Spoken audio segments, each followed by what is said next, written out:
နော်ဒီကုန်ပစ္စည်းကိုဝယ်ပြီးရင်နော်နောက်တစ်ချိန်ပြန်လာဝယ်သလားဒါမှမဟုတ်လို့ရှိရင်အခြား brand ကိုပြောင်းပြီးတော့ဝယ်သွားသလားဒီလိုမျိုးတွေချေတို့ analysis လုပ်တယ်နောက်ပြီးတော့အခါကျရင်သူ့ရဲ့ relationship နော် relationship ဆိုအခါကျလို့ရှိရင်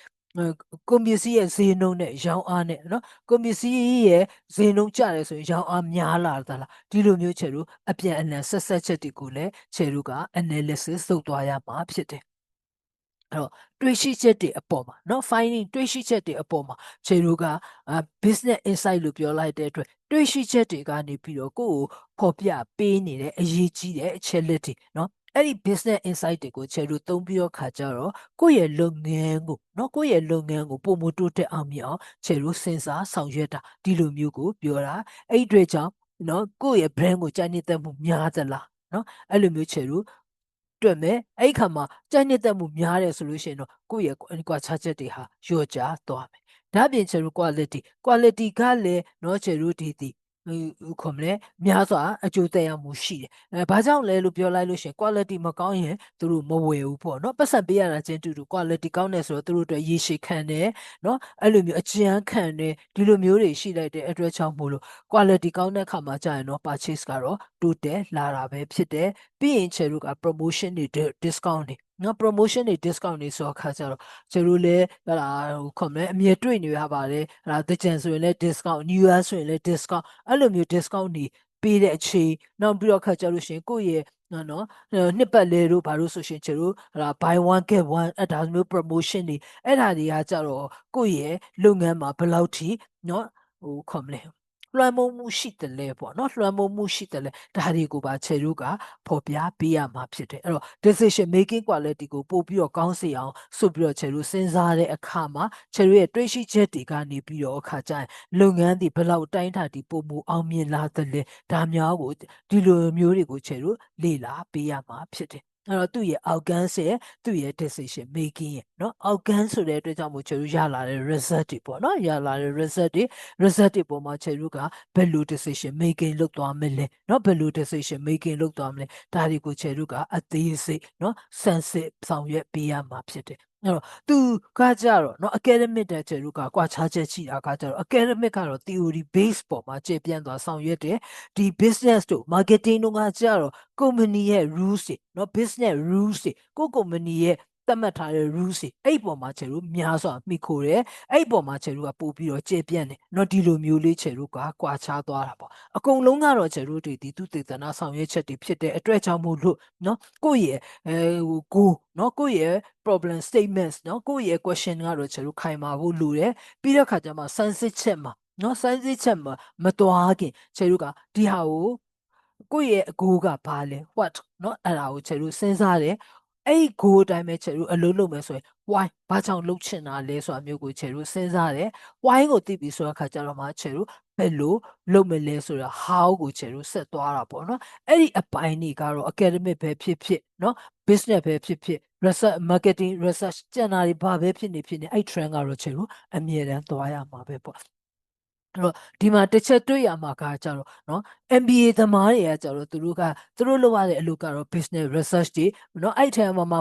MBA သမားတွေက sales အပိုင်းကိုသွားမယ်လို့ marketing အပိုင်းကိုသွားမယ်လို့เนาะ supply chain ဘိုင်းကိုသွားမယ်လို့အဲ့လိုမျိုးတွေထပ်ကွဲသွားတဲ့အတွက်ကြောင့်ကိုယ့်ရဲ့เนาะ case study ကိုယ့်ရဲ့ domain ပေါ်မှာမူတည်ပြီးတော့ခါကြရင်ခြေတို့ရဲ့ rules တွေเนาะ rules တွေ method တွေအဲ့လိုမျိုးတော့ခြေတို့ကွာခြားမှုရှိသွားမယ်เนาะဒီလိုမျိုးလေးတွေကိုပြောတာဖြစ်တယ်အဲ့တော့ဒီမှာခြေတို့က research အပေါ်မှာ business values တွေလို့ပြောတာ business values တွေကကြတော့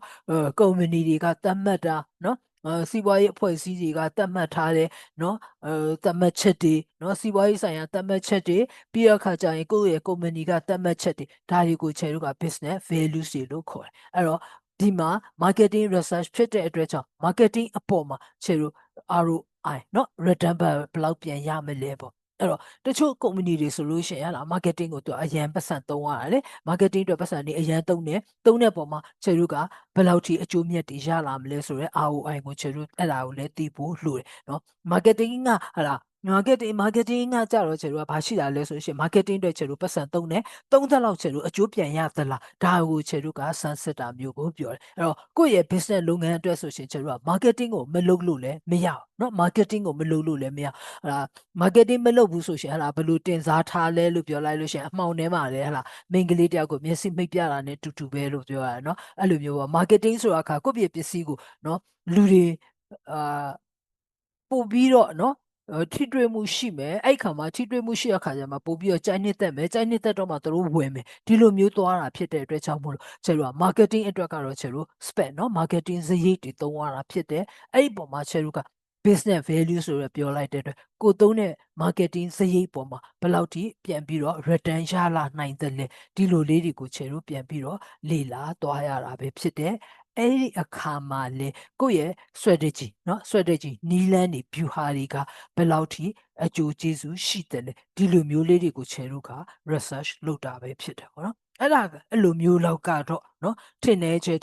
ကုမ္ပဏီတိုင်းကတော့လုံကြလိမ့်မယ်လို့ထင်တယ်เนาะကိုက marketing သမားဖြစ်တယ်ဆိုလို့ရှိရင်လေကိုကတော့အဲ့အလုပ်တွေကိုလုပ်ရမယ်လို့တော့ထင်တယ်เนาะအဲ့တော့ခြေတို့ကအဓိကကကြတော့ကုမ္ပဏီရဲ့ business rules တွေเนาะကုမ္ပဏီရဲ့ business rules တွေเนาะနောက်ပြီးတော့ခါကြလို့ရှိရင်စီးပွားရေးဆိုင်ရာเนาะ rules တွေအဲ့ဒါတွေပေါ်မှာခြေတို့အခြေခံပြီးတော့အဲ့ line ပေါ်မှာပဲခြေတို့ပို့ပြီးတော့ကျေပြန့်လာမယ်ဒီလိုမျိုးတော့ခြေကပြောချင်တာပဲဖြစ်တယ်เนาะ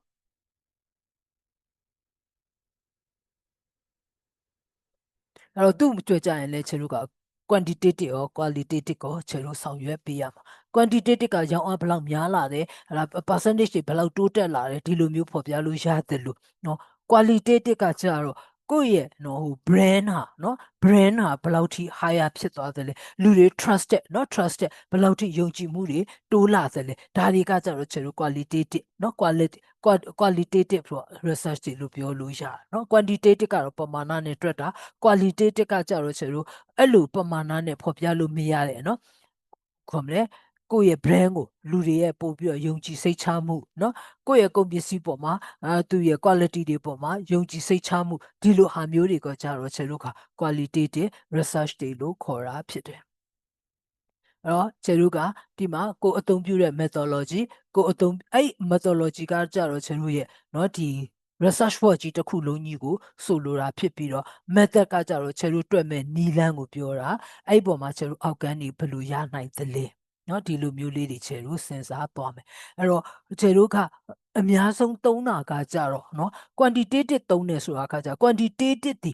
เนาะ number တွေ digit တွေနဲ့ဖော်ပြတာဖြစ်တဲ့အတွက်ကျွန်တော်ပို့ပြီးတော့မြင်သာတဲ့အတွက် quantitative ကိုသုံးတာ qualitative ကလည်းကျွန်တော်လိုအပ်တယ်เนาะဒီကိုယ့်ရဲ့ brand ကိုလူတွေကပို့ပြီးတော့ယုံကြည်စိတ်ချတယ်ပို့ပြီးတော့ကြိုက်နှစ်သက်တယ်ကိုယ့်ရဲ့ product တွေရဲ့ quality ကိုကြိုက်နှစ်သက်တယ်ဒီလိုမျိုးဆိုရှင်တော့ကျွန်တော်က qualitative research လို့ quality လို့ပြောလို့ရပြီးတော့အခါကျရင် quality မှာလည်းဘယ်လောက်ထိတိုးတက်လာတယ်လဲဆိုတာကကျွန်တော်တို့အများကြီးအကျိုးကျေးဇူးရှိဒါကြောင့်မို့လို့ကျွန်တော်ကအမြဲတမ်းဘာကိုတွက်တာလဲလို့ပြောလိုက်လို့ရှိရင်ဒီမှာ ROI ကိုပါကျွန်တော်တွက်တယ် ROI တွက်တဲ့အခါမှာကျွန်တော်က number တွေ digit တွေသာမကဘဲနဲ့ quality ဘယ်လောက်ကောင်းတယ် brand ကိုဘယ်လောက်ထိယုံကြည်စိတ်ချလာကြတယ်ဒီအချက်လက်တွေကကျွန်တော်တို့အဓိကကြတယ်အဲ့တော့ဒီမှာ methodology မှာเนาะ methodology ဆိုတာကကြတော့ကိုယ့်ရဲ့လုပ်ငန်းစဉ်အစအဆုံးကိုပြောတာအဲ့တော့အခုဘာလုပ်မှလဲ marketing research လုပ်မယ်ဒီလိုမျိုးကိုခြေတို့က methodology လို့ခေါ်တယ်အဲ့ဒီခါမှာတော့ခြေတို့က method ဘယ် method တွေသုံးမှလဲ static method တွေကိုသုံးမယ်เนาะ statistic method တွေကိုသုံးမယ်အဲ့လိုမျိုးသုံးတဲ့အတပိုင်းလေးကိုပဲခြေတို့က method လို့ခေါ်တယ်အဲ့တော့ခြေတို့ဒီကိုယ့်ရဲ့လုပ်ငန်းနဲ့ကိုသုံးမဲ့နဲ့ method နဲ့ကိုက်ညီမှသာလျင်ခြေတို့เนาะ good result เนาะအဲ့လိုမျိုးခြေတို့လာပြီးတော့ရရှိပါအဲ့တော့ဒီထိတီเนาะ marketing research business research ဖြစ်တဲ့အတွက်ကြောင့်မို့လို့သူ့ရဲ့အောက်ကန်းအနေနဲ့เนาะဒီလို research တွေလုပ်လိုက်ပြီးတော့ခါမှကြာရင် marketing insight လို့ပြောလိုက်တဲ့အတွက်ခြေတို့ကစီးပွားရေးနဲ့သက်ဆိုင်တဲ့เนาะဟိုခေါ်မလဲအကျိုးအမြတ်တွေရရှိအောင်လုပ်ဆောင်နိုင်မဲ့ action တွေပဲเนาะ action တွေပဲလက်တွေ့လုပ်ဆောင်နိုင်မဲ့အရာတွေကိုခြေတို့ကဖော်ထုတ်သွားမှာဖြစ်တယ်